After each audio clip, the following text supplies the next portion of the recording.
आपको धन्यवाद पसंद किए। आप लोगों की भारी मांग पे ओवरड्यू पे बात करना है। ओवरड्यू है क्या?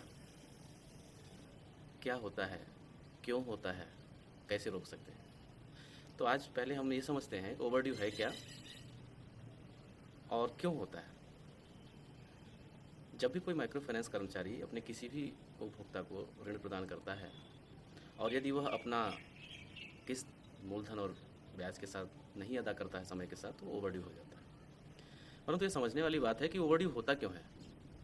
जब हम ऋण दे रहे होते हैं तब न कस्टमर की मंशा ऐसी होती है कि हम इसे चुकती नहीं करेंगे, ओवरड्यू करेंगे, और हमारा भी उद्देश्य नहीं होता है कि हम ऐसे किसी व्यक्ति को ऋण दिए हैं जो ओवरड्यू करेगा। तो हो क्यों जाता है? बहुत गहराई से आपको देखना होगा। ओवरड्यू परिस्थिति जन्य है। एक बार मजबूरी में हो गया, अब अगर हमने उसका सही समय पे सही निदान नहीं किया, सही सहयोग नहीं किया अपने कस्टमर का, उसको पैसे का उपयोग करके पैसा कमाना नहीं सिखाया, तो फिर हमारा ऋण ओवरड्यू में तब्दील हो जाता है। न केवल एक ऋण तब्दील होता है, उसके साथ साथ उस ग्रुप के, उस समूह के, उस सेंटर के जितने भी सदस्य हैं वो भी प्रेरित होते हैं डिफ़ॉल्ट करने के लिए। उन्हें ये पता नहीं होता है कि उस डिफ़ॉल्ट से उनका नुकसान कितना है। वो बाद में उन्हें मालूम होगा, तब तक वो आपका और अपना दोनों का नुकसान कर चुके होते हैं। ओवरड्यू क्यों होता है, पहले ये सोचते हैं। जब भी हमने किसी को ऋण दिया, उसकी किसी परिस्थिति की वजह से, सपोज़ करिए हमने ऋण दिया था भैंस लेने के लिए, दूध की भैंस उसने ली है, परिवार पालता है, अचानक बीमारी आई और भैंस मर गई। चूँकि ऋण हमने भैंस को लेने के लिए दिया था, भैंस का इंश्योरेंस हमने नहीं किया था।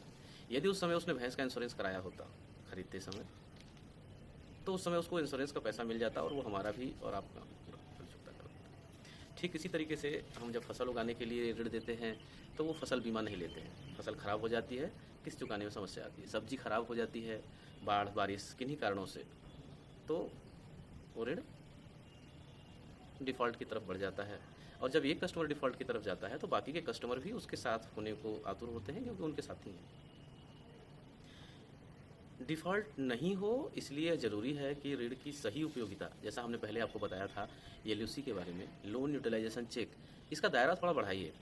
और केवल लोन यूटिलाइज़ेशन चेक तक मत रखिए, उसको सही तरीके से पैसे कमाने के लिए प्रेरित कीजिए। जिस भी कारोबार में वो शामिल है, उसको उस कारोबार का हिसाब किताब समझाइए। कितनी लागत लगाते हो, कितना आमदनी करते हो, इसमें तुम्हारी बचत कितना है, तुम्हारा खर्चा कितना है, तुम्हें इसको कैसे आगे चलाना चाहिए।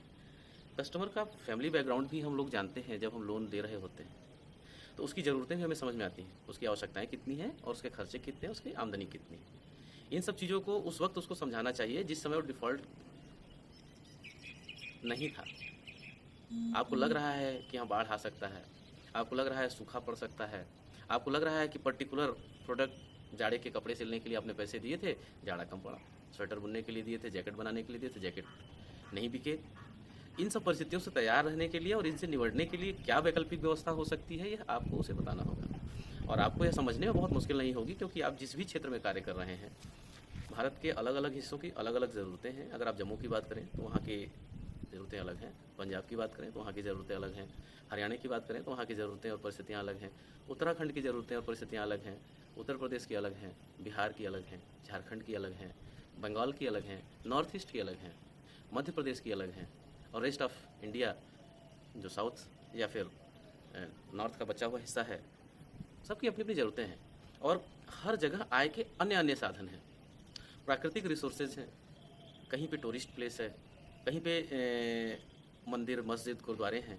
ये आमदनी का एक जरिया होते हैं। लोग आते हैं, दर्शन करते हैं, दुआएं मांगते हैं, मन्नत मांगते हैं। वो जब आते हैं तो कुछ ना कुछ पैसा उनके साथ आता है।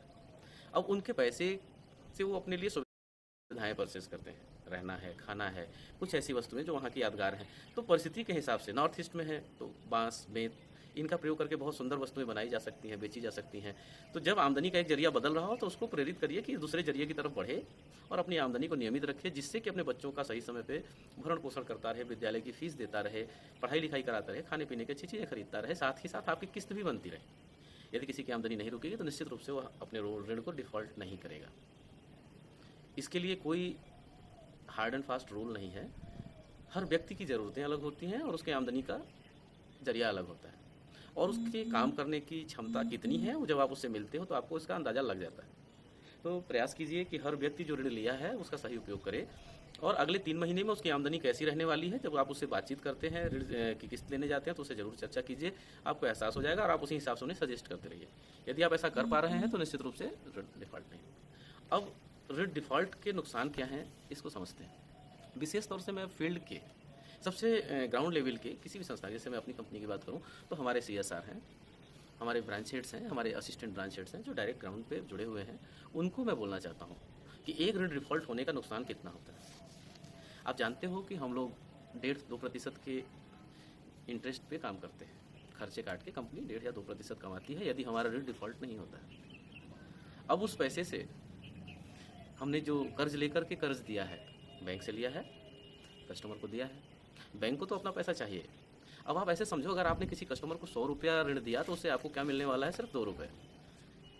सिर्फ 2 रुपये। विशेष दिमाग रखिए, कंसंट्रेट कीजिए। अगर किसी कस्टमर को हमने 100 रुपया ऋण दिया है तो उसको 2 रुपये उससे हमें 2 रुपये मिलने वाले हैं, तब जब वो पूरा 1.5 वर्ष अपना लोन चलाएगा, तब जाकर के हमको उसे 1 रुपये 50 पैसे या 2 रुपये मिलेंगे।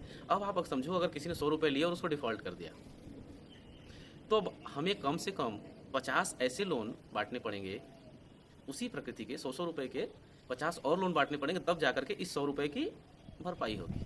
इसका मतलब ये हुआ कि 51 कस्टमर को पूरे 1.5 वर्ष हम फ्री में सर्विस दे रहे हैं। एक ऋण डिफ़ॉल्ट होने से हमें अगले 50 ऋण मुफ्त में सर्व करने पड़ते हैं, अपना वह 100 रुपये का नुकसान पूरा करने के लिए। इसलिए आपका कोई ऋण डिफ़ॉल्ट नहीं होना चाहिए। वो केवल आपको हिट नहीं करता है, आपके ब्रांच हेड को हिट करता है, असिस्टेंट ब्रांच हेड को हिट करता है, एरिया मैनेजर को हिट करता है। इस तरीके से चलते चलते मैनेजमेंट को हिट करता है, बोर्ड को हिट करता है और आपकी बैलेंस शीट को हिट करता है। कंपनी की बैलेंस शीट अच्छी नहीं बनेगी तो बैंकर्स आपको अच्छे ऋणों पे, अच्छे दर पे ऋण नहीं देंगे। आपका बैलेंस अच्छा है, आपका ऋण अच्छा जाता है, आपका कस्टमर समय पे अपना ऋण अदा करता है, आपसे खुश रहता है, तो केवल आपकी साख नहीं बन रही है, आपकी